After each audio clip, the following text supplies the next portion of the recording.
Hey, what's up guys, TechTine here, and before I begin this video, I want to thank you all so much for watching my content. If you enjoy my videos, make sure you leave a thumbs up. Also, make sure you subscribe to the channel if you haven't already. With that being said, today we're going to be comparing the Galaxy S21 FE to, in my opinion, one of the best mid-range phones of 2023, and that is the Samsung Galaxy A54 5G, which has caught a lot of people's attention. So in this comparison, we're going to be talking about the design, the build quality, the camera specs, and also round it up in a whole conclusion, and I will tell you guys which phone I would personally buy. So let's start with the design and begin with the Galaxy S21 FE. So this phone is built out of plastic, obviously not the most premium material out there, but that's not necessarily a bad thing. So this phone is very light and easy to handle in the hand, and also the back has a kind of a matte so the back also has a matte finish to it, so there's no texture or anything like that. However, I do highly recommend the case because with this matte finish it is very slippery, but it will not catch a lot of fingerprints like the A54 would, which we will talk about later on. And yeah, I mean, obviously it's not the most premium materials like I said, however, it's not necessarily a bad thing. As far as your port selection goes, on the bottom of the phone you do have a couple of things.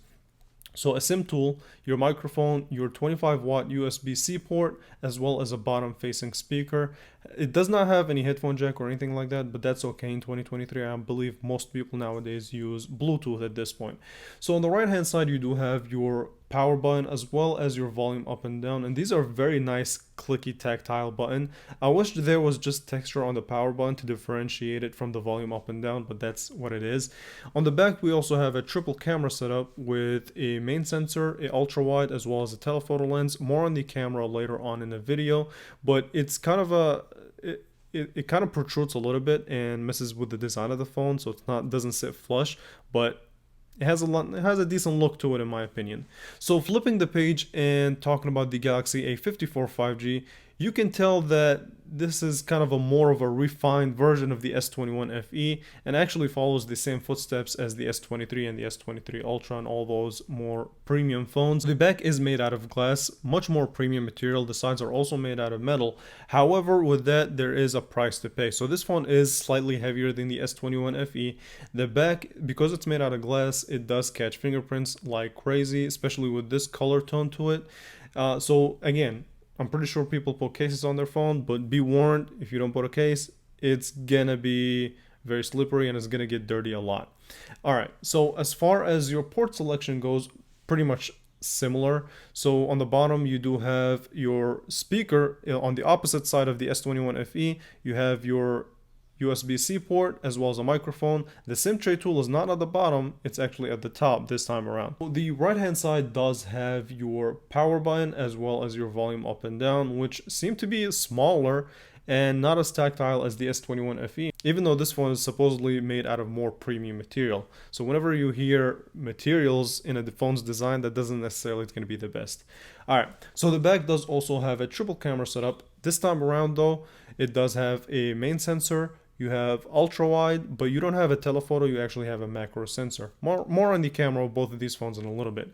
Now let's actually compare the displays and this is where things kind of get a little bit interesting. The S21 FE has a 6.4 inch 2340 by 1080, and the A54 has a 6.4 inch 2340 by 1080, both OLED displays, but they're not quite the same. All right, and I'll explain the differences in a way that makes sense. So the S21 FE has a display that is known as dynamic AMOLED, which offers several advantages over Super AMOLED that the A54 has. So the S21 FE, in my opinion, or in general, has a better contrast, better color accuracy, and does reduce light emission if that's something that you're interested in, but it is slightly better and much better color calibrated in my opinion. Not to kind of shame the A54's display, it still is very fantastic display. Honestly, unless you put these phones side by side, it would be hard to tell which is better at the end of the day. right? Unless you have them side by side, it'll be harder to tell. The A54 does have larger bezels. And both of these displays, the A54 and the S21 FE, they both are sharp. They're both nice displays. The color calibration, like I said, on the S21 FE is slightly better, but I'm not trying to knock off the display of the A54. It's also a fantastic display, so you wouldn't go wrong with either or. And also, one of the things that I want to mention is that, like I said, the bezels are quite smaller on the S21 FE compared to the A54. In addition to that, they both support 120 Hz refresh rate, up to 120 Hz refresh rate. They both support HDR10 plus, which is nice. And yeah, overall, do what you wish with these displays. You will not go wrong either or. All right, so now let's switch the topic of conversation to the camera systems. S21 FE does have the following camera specs. So you have a 12 megapixel main sensor, and you have an 8 megapixel ultra telephoto sensor, as well as a 12 megapixel ultra wide. The A54 5G has the following specs. So you have a 50 megapixel main sensor that is cropped down to 12 megapixels, and you also have a 12 megapixel ultra wide as well as a 5 megapixel macro sensor. And I did a full review on the A54 camera, so if you want to see that, it will be linked in the description below. But I don't want to spend way too much time on the cameras. I want to give you the conclusion on these cameras quickly. So the S21 FE does have the better specs in my opinion. Yeah, it's not a 50 megapixel main sensor, but the 12 megapixels is just as good. It may not be as sharp or as detailed as the A54, but trust and believe that it's a very, very solid sensor. All right, and the image processing on the S21 FE, in my opinion, is slightly better, but that's due to a processor. You also can record on the S21 FE up to 4K at 30 or 60 frames per second. Both of these phones, by the way, support optical image stabilization, but for video stabilization, you do have to be in 1080p. So the 4K video on the A54 is only supported up to 30 frames per second, so no 4K 60, so that's also something to keep in mind. And in my opinion, the addition of a telephoto is much more useful than the addition of a macro sensor that kind of tries to mimic the addition of a telephoto, but doesn't really do that good of a job. So yeah, overall, the camera itself, I do have to give the slight edge to the S21 FE, just because in my opinion it produced slightly better pictures. It also has more useful camera lenses than the A54 and does shoot video at a better quality than the A54. Again, not trying to knock the A54's camera, however, it is slightly better on the S21 FE. Alright, now let's talk about specs a little bit. So the S21 FE has the Snapdragon 888 processor, and it is supported by 5G. You also have 6 gigabytes of RAM, a 4500 milliamp hour battery, as well as a Adreno 660 for your GPU. The Galaxy A54 5G has the following specs. So you have the Exynos 1380 accompanied by 6 gigabytes of RAM, 5000 milliamp hour battery, and as far as your GPU goes, it's actually the Mali G68 MP5 GPU to be exact. Alright, what does that translate to though? So here's what I did. I did actually a Geekbench on both of these phones to see how they stack up by benchmarks, and obviously benchmarks don't tell the whole story. These are the results that I got, which were kind of shocking in my opinion. So the single core of the S21 FE was slightly higher than the single core of the A54 5G. However, the multi-core on the A54 is much higher than the multi-core on the S21 FE, even though the S21 FE kind of uses a flagship processor from a year ago. So that's from a year or two ago. Let's actually talk about real-world performance, and this is where things can get a little bit interesting. So in real-world performance, when it comes to the daily task, what I found is this. The S21 FE was slightly faster, ever so slightly. Not that significant, but it was faster in these daily tasks. Where the A54 5G will shine, in my opinion as well, so where the A54 5G will shine is in the multi-core tasks that require the use of actual multi-cores.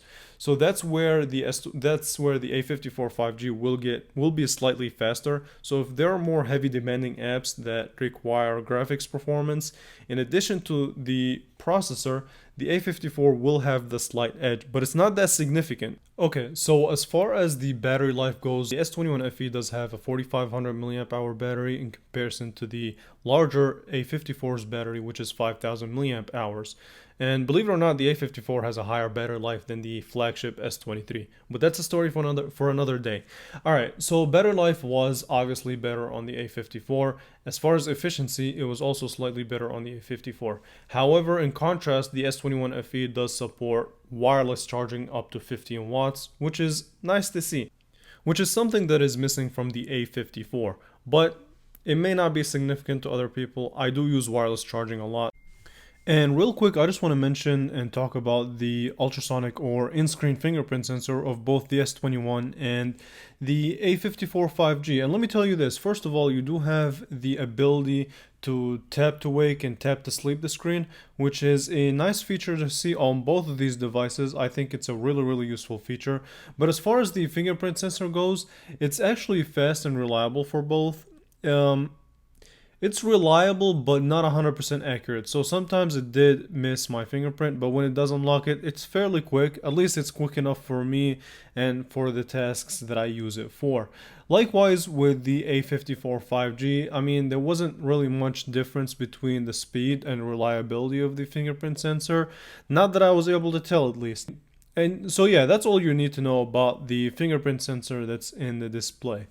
So here's my conclusion for this comparison. The phone that I would pick is the S21 FE, but I wouldn't go wrong with the A54 either. So for longevity, the A54 to me is a better buy, but for an actual better package overall, the S21 FE seemed to be that better phone. Right? If you're willing to sacrifice a little bit of battery life and a little bit of the multi-core performance for a better camera, wireless charging, slightly better display, then the S21 FE is for you. And remember, the S21 FE is slightly lighter than the A54. So if these things matter to you like they matter to me, then that's the phone that you would choose.